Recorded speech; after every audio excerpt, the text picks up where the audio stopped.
Question 5, and Daria will go first here. Energy is the topic.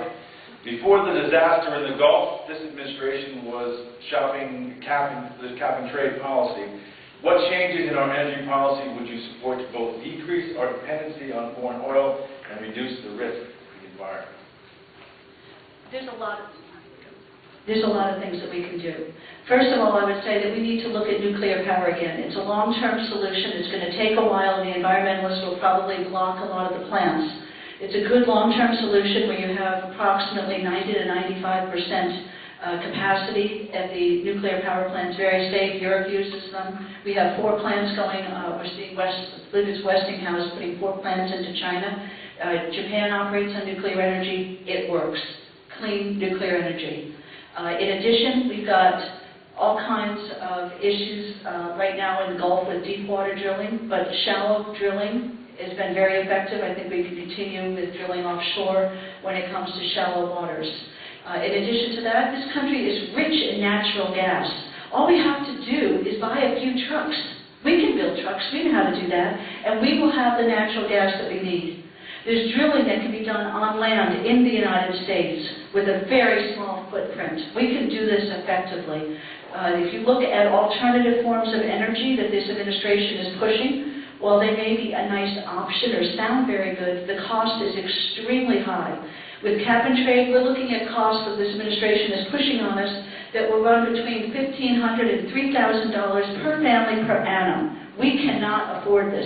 If we do this, it's going to end up destroying our economy, and I am not willing to do that.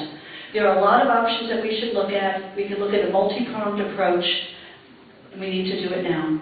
Okay.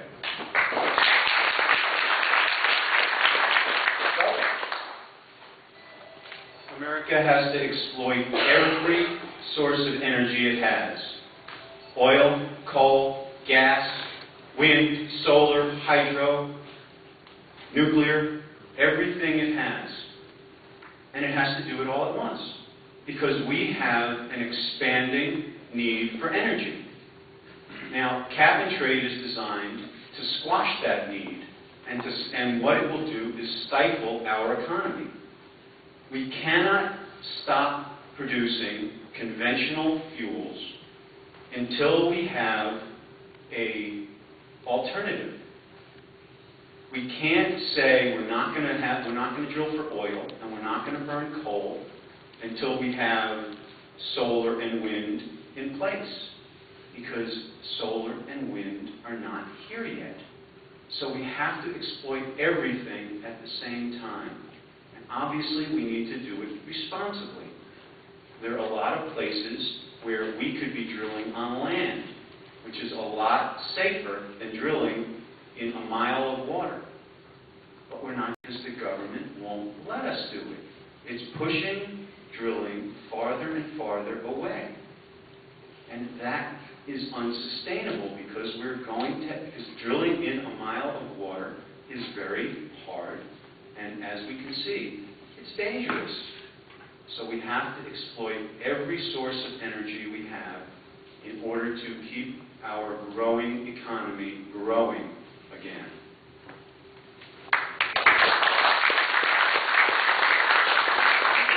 All right, we're halfway through this part of the debate. So far, how do you think both these guys are doing? All right.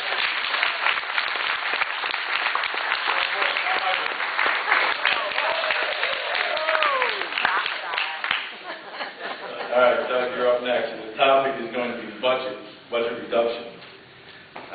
The United States spends far more than we collect every year. A correction can only be realized by either increasing the revenue, taxes, or reducing spending, or some kind of combination of both.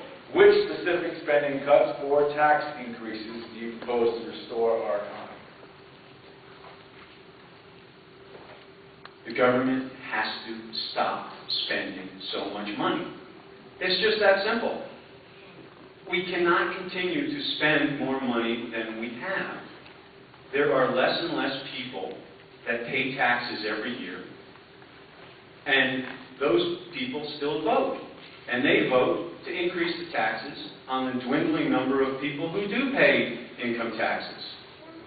That's unsustainable, because government money comes from people who pay their taxes. And when a smaller number of people are paying taxes, there will inherently be less money for the government. So what we've got to do is foster an environment where the private sector is growing and generating money, just like we did in the Reagan years. In the Reagan years, Reagan cut taxes, or the administration cut taxes, and revenue soared because people were making more money and people were able to pay more in taxes.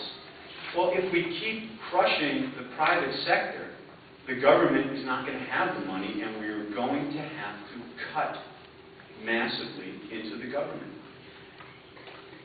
Thanks, Doug. If we look at the period from World War II to now, the historic average of the deficit is about 2.2% per year. Guess what it is under the Obama administration? 7.3%. Unsustainable. There's a lot of things that we can do. What we're starting to see is in the 1960s, the increases in the deficit are due to increased government spending. We see this actually increasing up until the present time. We can turn that around, and there's three things that we can do. One, we mandate spending cuts. And when the government is spending less, we take those savings and we force the government to pay down the deficit. 100% of that money goes to that saving. Secondly, we stop government growth. We don't need, as I mentioned earlier, these redundant programs. We need to look at what we need as a nation, not what we want right now. We are addicted to spending. We have to stop that. No two ways about it. Third, we need to continue the tax cuts from 2001 and 2003. Those tax cuts should be made permanent. On top of that, we need to eliminate the death tax. Small farms, family businesses can't survive if they are taxed the way they will. It will destroy the American economy. It will destroy our family farms in Connecticut. These are simple things that we can do if we have the resolve to vote in Congress against spending packages. We can do it, and I'm sure we will when we get down.